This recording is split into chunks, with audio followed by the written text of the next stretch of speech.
SN10. Bienvenidos al Seminario Reina Valera. Yo soy Gilberto Aves, rector del Seminario Abierto, y esta es la lección número 10 de la materia Sinopsis del Nuevo Testamento, cuyo tema es Gálatas. No os sometáis en yugo desigual con los no creyentes. Pedimos la bendición de Dios sobre el estudio de su palabra. Empecemos. Gálatas, no os sometáis en yugo desigual con los no creyentes. Por Ray C. Stedman. En muchos sentidos Gálatas es la epístola más colorida del Nuevo Testamento, dominando en ella el lenguaje gráfico y enérgico. Si la ha leído usted, estoy seguro de que se habrá sentido impresionado por su vigor. Al estudiar un libro suelto de la Biblia, vale la pena tener en cuenta dónde y cómo encaja en el todo. Repasemos, por tanto, la estructura general antes de comenzar este estudio del mensaje de Gálatas. Podemos dividir la Biblia según sus divisiones naturales del Antiguo y Nuevo Testamento para averiguar lo que contribuye cada testamento al mensaje supremo de las Escrituras. Ese mensaje central es, esencialmente, que toda la revelación de Dios, en otras palabras, la Biblia entera, nos ha sido dada con el propósito de que nos convirtamos en seres humanos completos en Cristo. Ese es su fin. La Biblia nos ha sido dada con el propósito de que podamos experimentar todo lo que Dios deseaba para el hombre en el principio, para ser totalmente llenos y colmados por Dios mismo. Con este fin en mente, el Antiguo Testamento contribuye con el tema de la preparación, el fundamento. El Nuevo Testamento contribuye mediante la nota de la realización y de hecho hace que nos enfrentemos con la persona de Jesucristo, que es el mismo del programa y el plan de Dios para hacer que la vida sea completa para nosotros. Como puede que recuerde usted, existen varias divisiones en el Nuevo Testamento. Los Evangelios y el libro de los Hechos nos presentan a Jesucristo. Cada uno de los Evangelios ofrece un aspecto diferente de su vida. Los Hechos enlaza las presentaciones de Cristo en los Evangelios con la manifestación actual que existe hoy en el mundo, mediante su cuerpo, que es la Iglesia y que es Cristo obrando, Cristo en la vida humana. A continuación, las epístolas nos ofrecen una explicación de Jesucristo, de su persona, su obra y su significado, todo ello claramente expuesto, a fin de que podamos entender y captar su sentido. Las epístolas están divididas además en tres grupos principales. Las cuatro primeras, Romanos, Primera y Segunda Corintios y Gálatas, expresan la verdad de Cristo en nosotros, de lo que representa que Jesucristo viva en nuestro interior. La segunda división, que abarca el resto de las epístolas hasta Filemón, gira en torno al tema vosotros en Cristo, el significado del hecho de que hemos sido creados para ser parte de su cuerpo. Estas epístolas explican la obra de la Iglesia y la Iglesia tal y como debe de ser.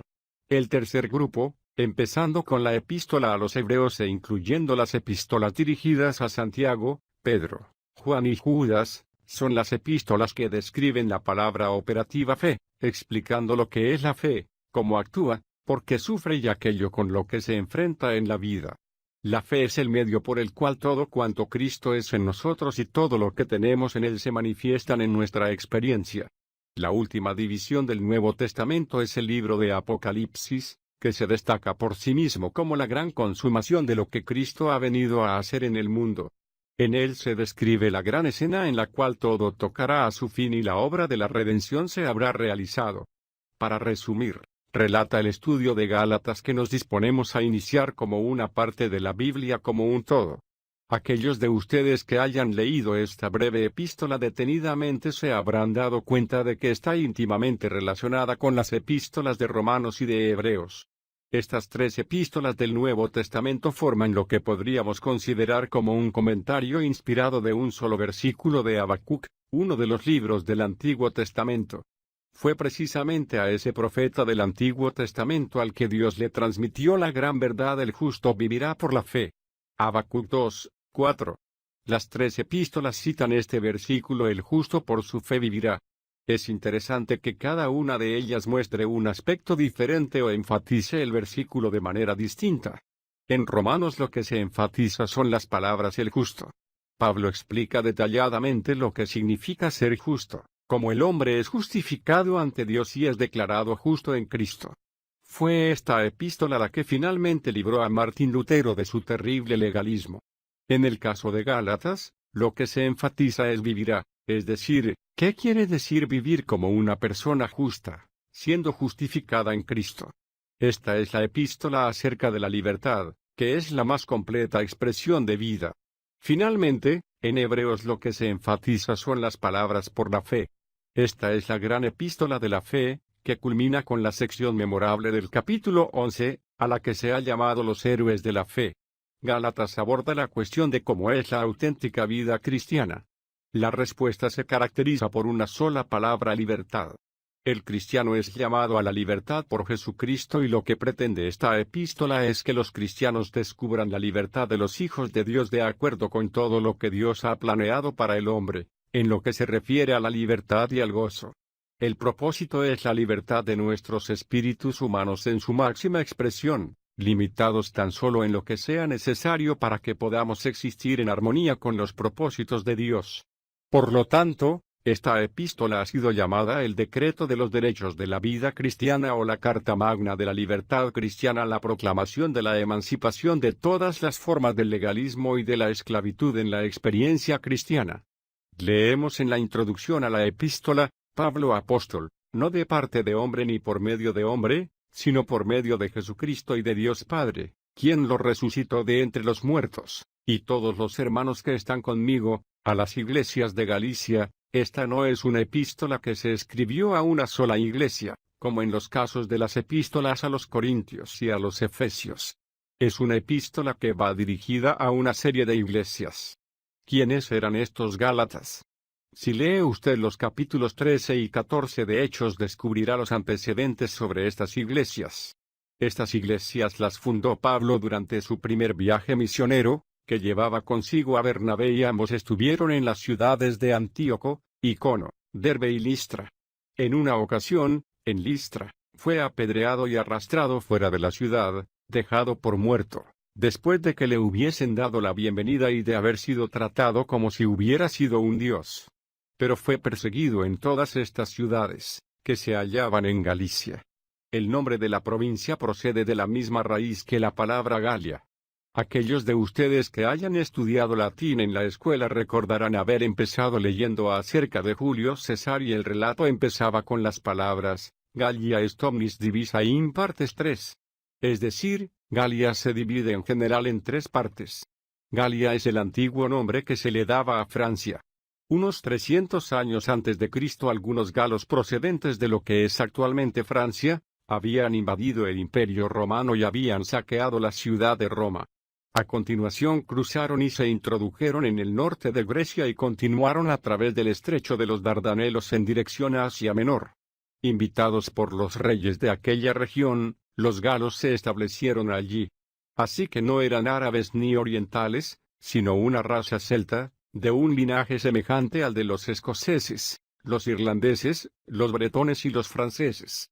Puesto que muchos americanos proceden originalmente de esos países, esta epístola es especialmente pertinente para nosotros, como reconocerá usted al leer la descripción de Julio César acerca de los galos. La debilidad de los galos es que son inconstantes en sus determinaciones, les gusta el cambio y no se puede confiar en ellos. O según dijo otro escritor antiguo, son francos, impetuosos, impresionables, eminentemente inteligentes, les gusta mucho exhibirse, pero son tremendamente inconstantes, lo cual es el resultado de una excesiva vanidad. ¿No se parece esa a una descripción de los norteamericanos? La mayoría del mundo estaría de acuerdo con eso. En su segundo viaje, esta vez acompañado de Silas, en lugar de Bernabé, Pablo se dispone a pasar de nuevo por estas ciudades de Galacia para visitar las iglesias que había establecido, y en esta ocasión se quedó durante un tiempo considerable en varias de las ciudades porque se puso enfermo. En esta epístola se refiere a su enfermedad de una manera un tanto indirecta. Es evidente que se trataba de un grave problema ocular, porque le dice lo siguiente a los Gálatas: porque os doy testimonio de que si hubiera sido posible os habríais sacado vuestros ojos para dármelos. 4:15.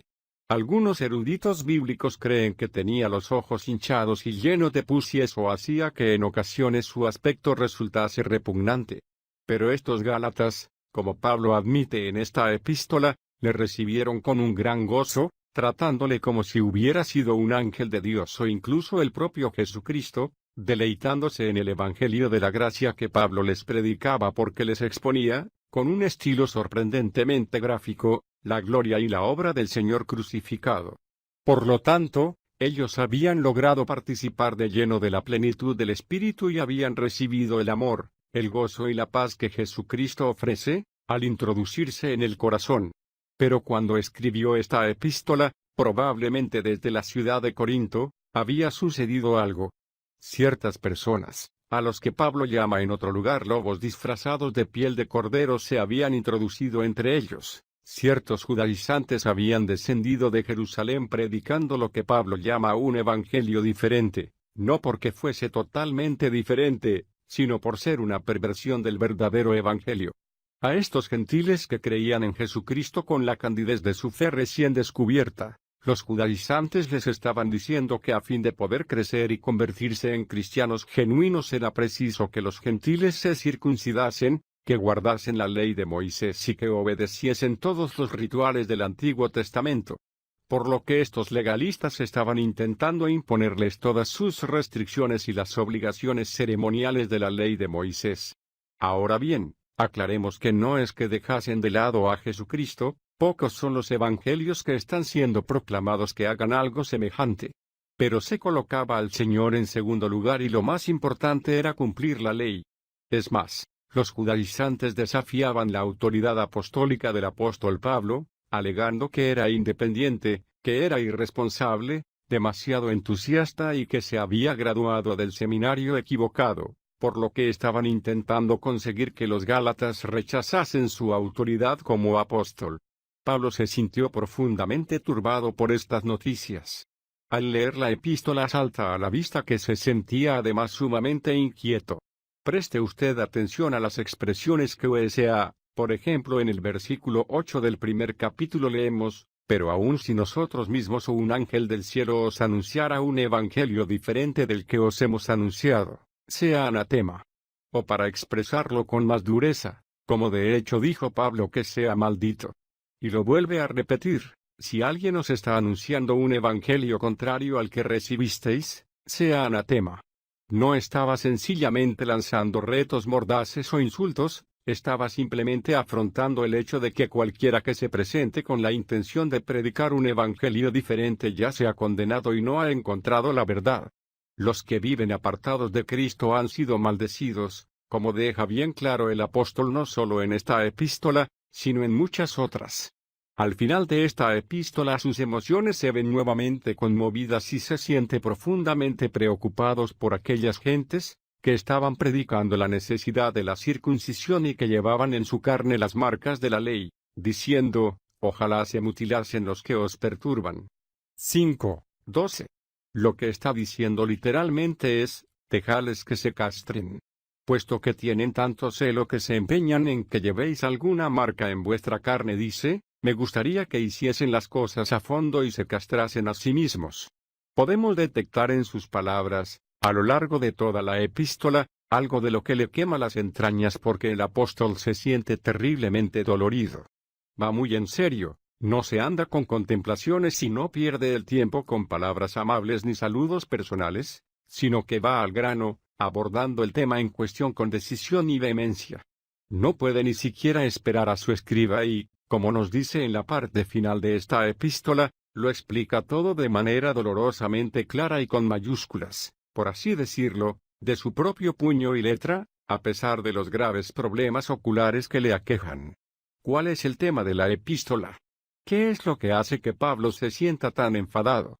He aquí el tema de Gálatas: gracia a vosotros y paz, de parte de Dios nuestro Padre y del Señor Jesucristo. Lo que hace que se sienta profundamente irritado es que ese evangelio pervertido, ese enfoque legalista sobre el cristianismo oculta las dos grandes verdades que son inherentes al evangelio, al verdadero evangelio. Para empezar, Cristo se entregó por nuestros pecados, esa es la justificación. En segundo lugar, se entregó a sí mismo con el fin de librarnos de la presente edad malvada, esa es la santificación. Todo ello se lleva a cabo por la gracia y no por obras. Lo que ha inquietado profundamente al apóstol es el asalto sobre estas verdades que tan profundamente ha inquietado al apóstol. Sabe que cualquier cosa que les desafíe es un falso evangelio que causará a sus víctimas sufrimiento, esclavitud y desolación de espíritu y finalmente les conducirá a una muerte espiritual, por lo que se siente angustiado. Echemos un vistazo más detallado a estas dos grandes verdades que ofrece un bosquejo básico de esta epístola. En los primeros 4 capítulos se enfoca el gran tema de la justificación por la fe. Cristo murió por nuestros pecados, entregándose por dichos pecados. Esa es, como es lógico, la declaración básica del Evangelio, las buenas nuevas de que Cristo ha llevado nuestros pecados, que son siempre buenas nuevas. Por lo tanto, Pablo dedica el primer capítulo a defender estas buenas nuevas, comenzando por mostrar que le fueron directamente reveladas por Jesucristo.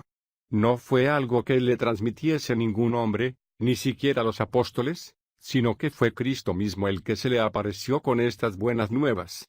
En segundo lugar, los otros apóstoles reconocen que es lo mismo que ellos habían recibido.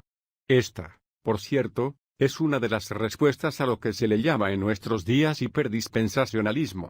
Hay ciertas personas que afirman que el apóstol Pablo proclamaba un evangelio diferente al de Pedro, Jacobo, Juan y los demás y que su evangelio era superior al de los otros. Pero Pablo mismo dice en su epístola que cuando por fin fue a Jerusalén, 14 años después de su conversión, y tuvo oportunidad de comparar notas con los otros apóstoles, se asombraron al descubrir que este hombre, que no habría sido nunca parte de los 12 originales, sabía tanto acerca de la verdad del Evangelio como ellos. De hecho, sabían lo que pasaba en las reuniones secretas e íntimas que tenían con el Señor Jesucristo. Se puede ver un ejemplo de ello en 1 Corintios, donde Pablo habla acerca de la cena del Señor diciendo, porque yo recibí del Señor la enseñanza que también os he transmitido, que el Señor Jesús, la noche en que fue entregado tomó pan y habiendo dado gracias, lo partió. 1 Corintios 11, 23 a 24. ¿Cómo sabía eso Pablo? Está claro, porque él dice, yo recibí del Señor Jesús. Cuando Pedro, Jacobo y Juan se dieron cuenta de que este hombre sabía tanto acerca de lo que sucedía en el aposento alto como ellos, reconocieron que allí estaba un hombre que había sido verdaderamente llamado por Dios y su apostolado se basaba en ese hecho. En tercer lugar, esto es algo que no solo le reveló Cristo y un hecho reconocido por los otros apóstoles, sino que había sido justificado cuando Pedro fue a Antioquía. Pedro, que se suponía que era el cabeza de los apóstoles, cometió una equivocación en Antioquía y es algo que podemos leer en el capítulo 2. La dificultad había surgido sobre el tema de si se debía comer, caser, algunos dicen cocer, en vez de comer como lo hacían los gentiles. Pedro había sido judío, se había criado comiendo solo alimentos caser, pero cuando se hizo cristiano comió con los gentiles y, de este modo, indica la libertad que tenía en Cristo. Pero después, cuando vinieron unos hombres de Jerusalén, hizo concesiones y empezó de nuevo a comer solo con los judíos negando, de ese modo, la misma libertad que había proclamado con anterioridad. Esto fue lo que irritó a Pablo y se opuso a Pedro cara a cara. Imagínese. Este apóstol fuera de todo lo convencional desafió a Pedro en sus propias narices y al hacerlo justificó el Evangelio. A continuación muestra, que el Evangelio es salvación por la fe y no por obras. El Evangelio es la salvación por la fe en la obra de aquel que ya lo había hecho todo, no por las obras que nosotros mismos podamos hacer. En segundo lugar, era por medio de la promesa y no por la ley. La promesa le fue dada a Abraham 400 años antes de que fuese dada la ley. Por lo tanto, la ley no puede cambiar la promesa. La promesa de Dios sigue siendo verdad, tanto si ha aparecido la ley como si no. Además, muestra que los que están en Cristo son hijos y no esclavos.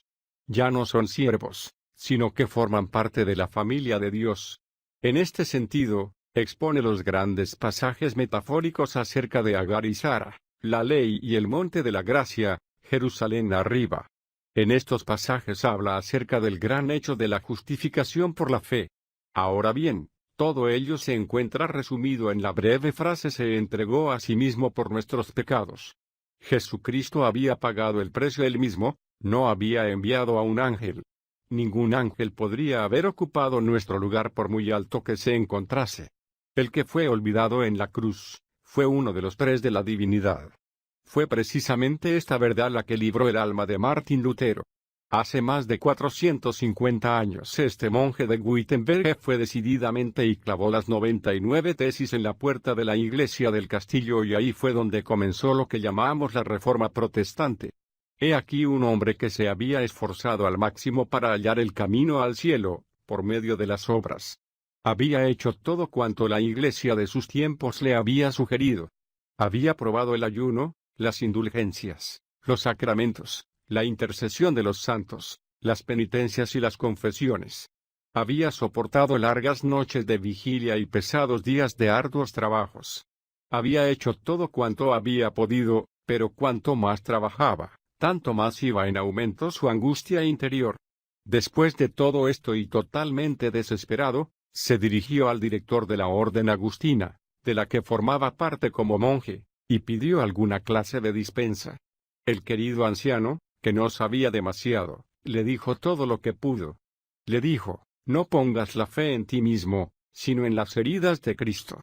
Entonces es cuanto un atisbo de luz brilló en el alma de Martín Lutero, pero no fue hasta que se halló en su celda en la torre, preparando una conferencia sobre los salmos para darla a sus estudiantes, cuando se hizo la luz más absoluta. Hubo un versículo que captó su atención en los Salmos 31:3, que decía, líbrame en tu justicia. Esto causó un profundo impacto en el corazón de Martín Lutero porque la justicia de Dios era algo terrible para él, esa justicia rígida expresada mediante el juicio del que Dios se valdría para destruir a todo el que fallase en la menor medida y que no estuviese a la altura de lo que Dios, en su santidad, esperaba. Lutero había dicho que había llegado incluso a odiar la palabra justicia. Pero al empezar a investigar la palabra, llevó a la epístola de los Romanos, donde leyó las palabras el justo por su fe vivirá. Eso hizo que prendiese la llama en su corazón y se dio cuenta, por primera vez, que otro había pagado la pena. Cristo mismo había venido a formar parte de la raza humana y había llevado la culpa de nuestros pecados, de manera que Dios pudiese aceptarnos, en justicia, no por nuestros méritos, sino por el suyo. Cuando esa verdad se adentró en el corazón de Lutero, no volvió a ser nunca el mismo hombre. Eso le llevó a desafiar el sistema de indulgencias y el resto de los conceptos legalistas de la Iglesia Católica que esclavizan e hizo que clavase las tesis en la puerta. Como alguien ha dicho, resulta interesante que cada una de las religiones conocidas por el hombre sea una religión que depende de las obras, excepto el Evangelio de Jesucristo. El hinduismo nos dice que si renunciamos al mundo y nos relacionamos con el espíritu del universo encontraremos por fin el camino de la paz.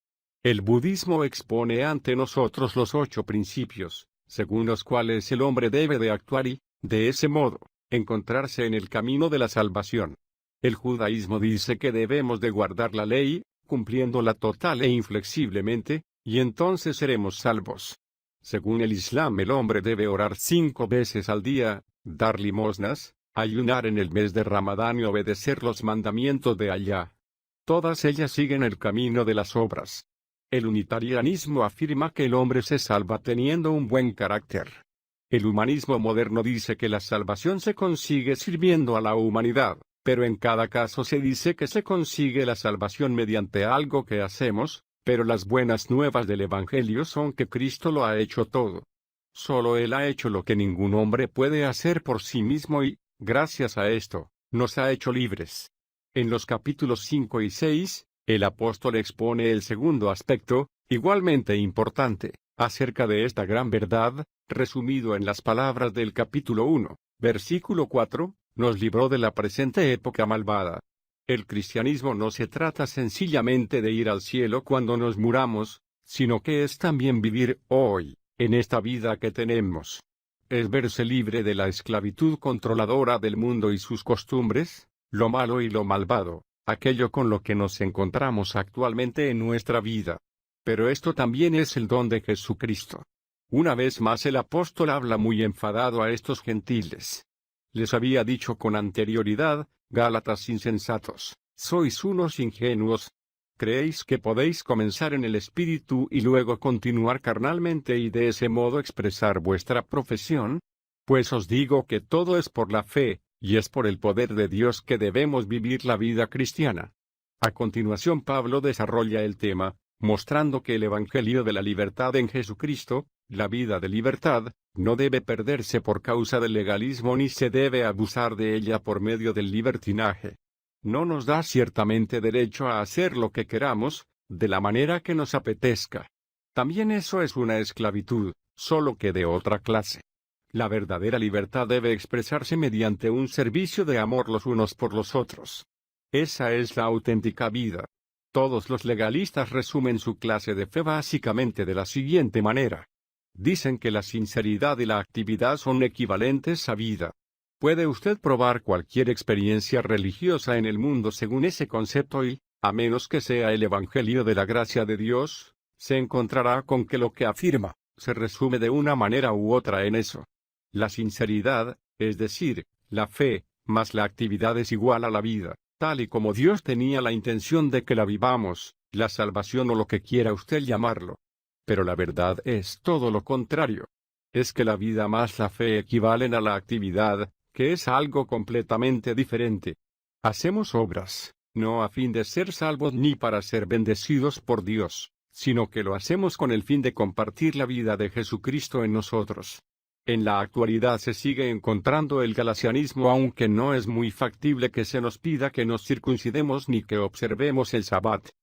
Hay grupos que hacen esto, pero no son realmente un peligro para nosotros. Las ideas legalistas en cuanto a guardar la Cuaresma, los días de fiesta y otros rituales son formas más conocidas por nosotros y actuales de galasianismo, aunque tampoco representan graves amenazas para nosotros. Pero lo que corremos el grave peligro de olvidar es que Cristo mismo vino para librarnos de este presente tiempo malvado y que lo hace viviendo su vida en nosotros, y esa es la clave. Sabemos que esta época es malvada. Sentimos la presión que ejerce sobre nosotros para que nos amoldemos, para que no seamos fieles a nuestros principios, para que nos creamos todas las mentiras que nos gritan la televisión, la radio, las vallas anunciadoras, las revistas y las conversaciones, por todas partes. El peligro es que creemos que podemos librarnos de la presión ejercida por todo esto sencillamente creando programas cristianos, llenando nuestro tiempo de actividad, enseñando en la escuela dominical, tocando el órgano, dirigiendo el grupo de jóvenes, formando parte de un club cristiano y participando en reuniones. Nos creemos que es eso lo que nos hace libres, pero eso es galasianismo. Es la misma clase de esclavitud acerca de la cual escribió el apóstol, y anestesiará y apagará el espíritu de la persona, haciendo que esté esclavizada, de la misma manera que sucedía en los tiempos de Pablo. Comparemos esto con la verdad que Pablo expone en los 2 últimos capítulos de Gálatas, que Cristo vive en nosotros por medio del Espíritu y reproduce su vida en nosotros. Por lo tanto, todo nuestro caminar cristiano debe ser repudiar la vida de la carne con su egoísmo y depender de la obra del Espíritu de Dios para que pueda reproducir en nosotros la vida de Jesucristo. ¿De qué manera tan preciosa se expone esto en el versículo, capítulo 2, versículo 20? Posiblemente el más conocido de toda la epístola: con Cristo he sido juntamente crucificado, y ya no vivo yo, sino que Cristo vive en mí. Lo que ahora vivo en la carne, lo vivo por la fe en el Hijo de Dios, quien me amó y se entregó a sí mismo por mí. El antiguo y egoísta yo ha sido crucificado con Cristo, por lo que ya no tiene ningún derecho a vivir, y su labor y la mía es asegurarse de que no viva, que sea repudiado, dejado de lado, juntamente con su determinación a expresar lo que Pablo llama las obras de la carne. He aquí las obras, capítulo 5, versículos 19 a 21. Fornicación, impureza, desenfreno, idolatría, hechicería. Por cierto, la hechicería es una palabra relacionada con los temas farmacéuticos, incluyendo las drogas como la LSD y otras sustancias psicodélicas, enemistades, pleitos, celos, ira, contiendas, disensiones, partidismos, envidia, borracheras, orgías y cosas semejantes a estas, de las cuales os advierto, como ya lo hice antes, que los que hacen tales cosas no heredarán el reino de los cielos. Todas estas feas características son obras de la carne, del viejo hombre, que se centra en sí mismo y acerca de lo cual Pablo declara, que ha sido juzgada y eliminada en la cruz, siendo reemplazada por la vida de Jesucristo y puesta a nuestra disposición. Por lo tanto, la dependencia en Él para que viva en nosotros y el que estemos dispuestos a dejar que eso sea posible y a permitir que Él nos lleve en la dirección que desee, da como resultado los frutos del Espíritu que son, versículos 22 y 23. Amor, gozo, paz, paciencia, benignidad, bondad, fe, mansedumbre y dominio propio. Contra tales cosas no hay ley. Ahí es donde entra en juego la libertad cristiana. Usted no habrá empezado a vivir tal y como Dios desea que lo haga hasta que el fruto del Espíritu sea una manifestación consistente en su vida. Todo lo que no sea eso, es esclavitud al legalismo, con su estupidez, su apatía, indiferencia y muerte. Entonces Pablo concluye con su maravilloso capítulo 6, en el que describe cómo el ser llenos del Espíritu dará como resultado el que llevemos los unos las cargas de los otros, restaurándonos unos a otros en humildad, con espíritu de mansedumbre, no juzgando ni con severidad, dando con liberalidad y libremente para las necesidades de los demás, continuando con paciencia las buenas obras, sembrando para el Espíritu en lugar de hacerlo para la carne. Finalmente, el apóstol concluye sobre una de las notas más personales de todo el Nuevo Testamento diciendo, versículo 11. Mirad con cuán grandes letras os escribo con mi propia mano. Tachando dolorosamente, obstaculizado por los problemas que tenía en sus ojos, dice, no quiero gloriarme en vuestra carnalidad, como lo hacen estos judaizantes, que les encanta obligar a las personas a circuncidarse, creyendo que todo el que se circuncida es otra cabellera que se pueden colgar del cinturón, como una señal de haber hecho algo grandioso para Dios. Esa no es mi gloria. Continúa diciendo, me glorío en la cruz de Cristo, que elimina esa clase de vida, la corta de raíz, eliminando al viejo hombre con su egoísmo, su ambición y su propia gloria. La cruz de nuestro Señor Jesucristo, que me crucifica al mundo y el mundo a mí, esa es mi gloria. Ahora dice, no se le ocurra a ninguno de vosotros escribirme para decirme que estoy equivocado en lo que os estoy diciendo, porque quiero que sepáis que el llevar esa clase de vida tiene un precio y me he ganado la persecución de muchos. Llevo en mi cuerpo las marcas del Señor Jesús. Si desafiáis al mundo y sus costumbres, os encontraréis con aquellos que están resentidos por vuestra manera de vivir y de pensar y algunos se mostrarán abiertamente antagonistas. Algunos estarán incluso dispuestos a quemaros en la hoguera si tienen la ocasión de hacerlo, debido a que estáis desafiando las normas de vida establecidas. Estáis dejando de lado el principio sobre el que el mundo intenta llevar a cabo sus fines, vuestra vida está juzgando la de ellos y se muestran resentidos por ello, pero el apóstol dice, a mí no me importa porque me glorío en el Señor Jesucristo, que me ha enseñado lo que es la verdadera libertad, lo que significa ser un hijo del Sage de Gálatas.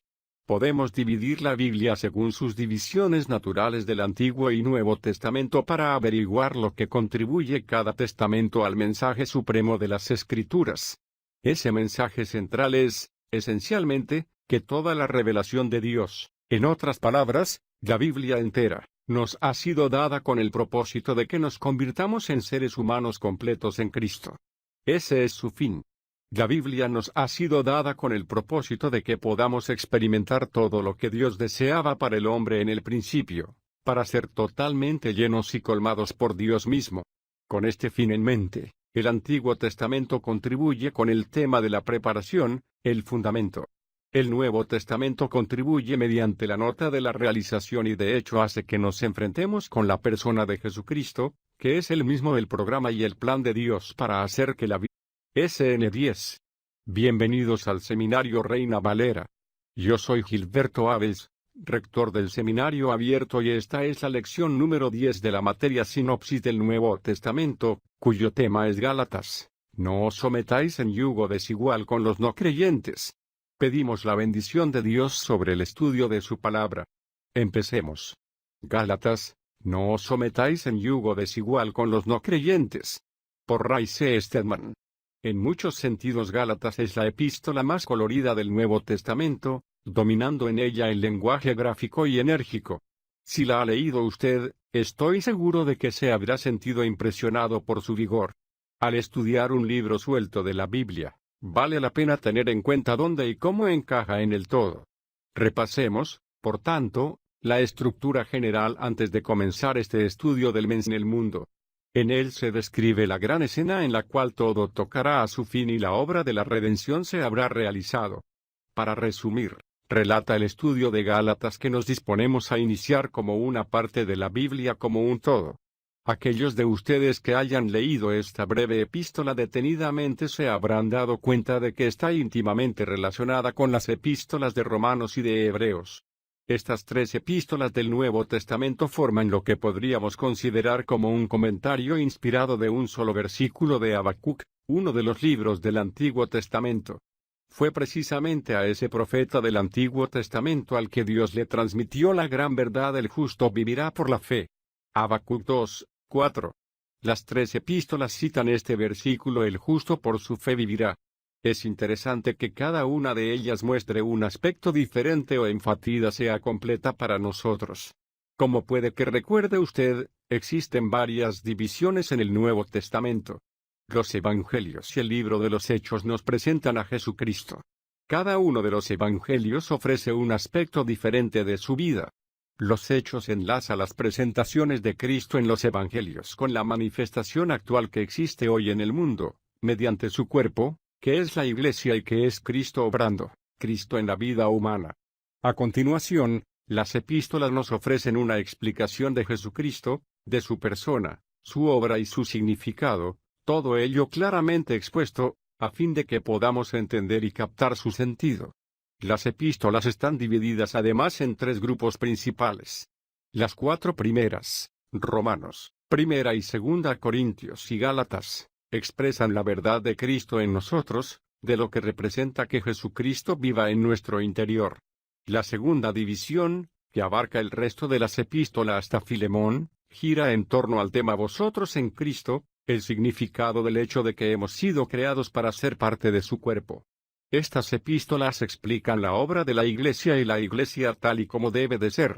El tercer grupo, empezando con la epístola a los Hebreos e incluyendo las epístolas dirigidas a Santiago, Pedro, Juan y Judas, son las epístolas que describen la palabra operativa fe, explicando lo que es la fe, cómo actúa, por qué sufre y aquello con lo que se enfrenta en la vida.